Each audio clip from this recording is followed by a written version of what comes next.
வணக்கம். நான் உங்க ஆர்த்தி. 2 நாளா ஏதோ மனசு ரொம்ப சரியில்ல. அதான் உங்ககிட்ட பேசணும்னு தோணுச்சு. உங்க வேல்யூபிள் 5 மினிட்ஸ நான் எடுத்துக்கலாமா? Thank you. அ பொதுவா நம்மலாம் எப்படி ஓட்டு போடுவோம்? நம்ம தொகுதியில யாரெல்லாம் கட்சில நிக்கிறாங்க? யாரெல்லாம் வேட்பாளரா நிக்கிறாங்க? அவங்களோட பேக்ரவுண்ட் என்ன? அவங்க பேர் என்ன?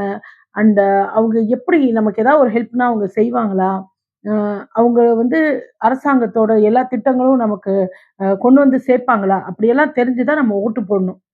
ஆனா இந்த தடவ தேர்தல்ல எனக்கு ஒரே ஒரு வாய்ப்பு குடுங்க அப்படின்ற அந்த ஒரு சென்டென்ஸ்க்காகவும், முக கவர்ச்சிக்காகவும், இதுதான் மாற்றம் அப்படின்னு நெனச்சு நெறைய பேர் வாக்கு போட்டுருக்காங்க. நீங்க ஓட்டு போடுறது உங்களோட உரிமை. அதுக்கு நான் எதுவும் சொல்லல.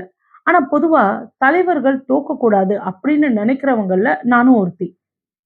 ஏன்னா அந்த தலைவர நம்பி தான், அவரோட கொள்கைய நம்பி தான் கோடிக்கணக்கான தொண்டர்கள் அந்த கட்சியில இருப்பாங்க. அவர ஃபாலோ பண்ணுவாங்க. அவரோட தோல்வி அப்படின்றது அந்த தொண்டர்களுக்கு ரொம்ப மனவேதனைய குடுக்கும். அவங்க ரொம்ப துவண்டு போயிடுவாங்க. அப்படி தலைவர்கள் தோக்கக்கூடாதுன்னு யாரெல்லாம் நினைக்கிறேன்னா, எல்லாருமே நினைக்கிறேன். எல்லா கட்சி தலைவர்களும் சீமான் சார் ஆகட்டும், எடப்பாடியார் ஆகட்டும், விஜய் அண்ணா ஆகட்டும், ஏன் முத்துவேல், கருணாநிதி, ஸ்டாலின் சார் ஆகட்டும், எல்லாரையும் அப்படிதான் நினைக்கிறேன். ஆனா இந்த தடவ எலக்ஷன்ல தோற்கடிக்கப்பட்டிருக்கிறார். யாரு அப்படின்னு பார்த்தீங்கன்னா, மு.க. ஸ்டாலின் அண்ணாவ. ஆனா அவங்க நினைச்சுட்டாங்க, அவரு தோக்கறதுனால திமுக வந்து சைலண்ட் ஆயிடுவாங்க. அவரு தோற்கடிச்சா, அ அவர் வீட்டுக்குள்ளேயே இருந்துருவாரு, முடங்கி போயிடுவாரு அப்படின்னு நெனச்சுட்டாங்க. ஆனா அவரோட தோல்வி செய்தி தெரிஞ்ச உடனே, அவரோட கவலைய கூட ஓரமா வச்சுட்டு பறந்தாரு அறிவாலயத்துக்கு. அங்க நம்ம உடன்பிறப்புகள் ஆகட்டும், அதே மாதிரி கூட்டணி கட்சி தொண்டர்களாகட்டும், அவங்களுக்கு ஆறுதல் சொன்னாரு. உடனே அ ஊடகத்த மீட் பண்ணாரு, அறிக்கைய குடுத்தாரு. அ இவ்வளவு ஏங்க, தொகுதிக்கே கிளம்பி போயிட்டாரு. அவரோட கொளத்தூர் தொகுதிக்கே போயி, ஓட்டு போட்டவங்களுக்கும், போடாதவங்களுக்கும் நேர்லயே போயி நன்றி தெரிவிச்சாரு. எவ்ளோ பெரிய விஷயங்க. எவ்ளோ பெரிய விஷயம். அவர பார்த்து ஓட்டு போட்டவங்களும் சரி, போட முடியல அப்படின்ற வருத்தத்தையும், அந்த குற்ற உணர்வையும் வந்து அவங்க கண்ணீரால வந்து வெளிப்படுத்துனாங்க.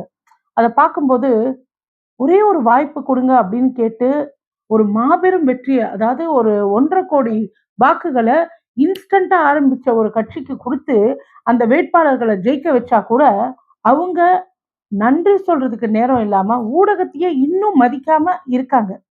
ஆனா இவரு தோத்ததுக்கு கூட போய் நன்றி சொல்றாருன்னா, அதுதான் தலைவர். அதுதான் தலைமையான ஒரு தலைவருக்கு இருக்கிற பண்புன்னு சொல்லணும் இல்லையா? ஆனா இந்த காலத்துல யங்ஸ்டர்ஸ் நெறைய பேருக்கு அரசியல் தெரியல. அண்ட் அவங்க பார்த்து தெரிஞ்சுக்கோங்க. ஒரு தலைவர் வந்து எந்த அளவுக்கு வந்து ஒரு கான்ஃபிடென்ட்டா இருக்கணும் அப்படின்றது அவர பார்த்தா வந்து நம்ம கத்துக்கலாம். ஆ ஏன்னா அவரோட திமுக பயணம் அப்படின்றது அப்படிப்பட்டது.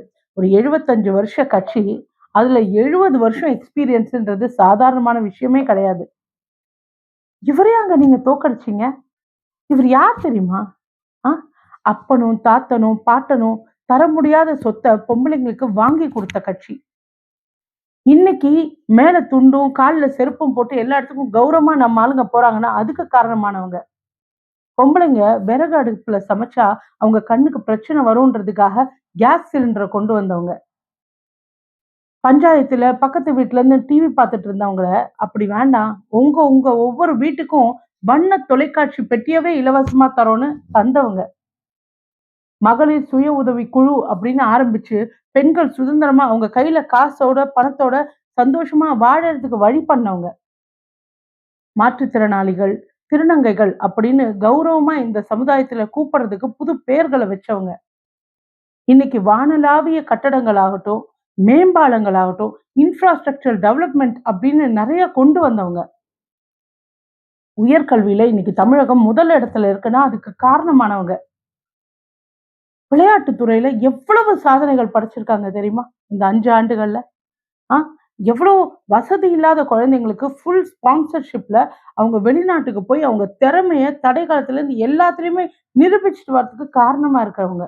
இந்த ஜாதியினர் தான் இந்த தெரு வழியாவே நடக்க முடியும். கோயில் இருக்க தெருவுக்குள்ள இப்படிப்பட்டவங்க தான் போ முடியும் அப்படின்றத தட்டி தூக்கி எல்லா ஜாதியினரும் அர்ச்சகராகலாம் அப்படின்ற ஒரு மாபெரும் புரட்சிய பண்ணவங்க.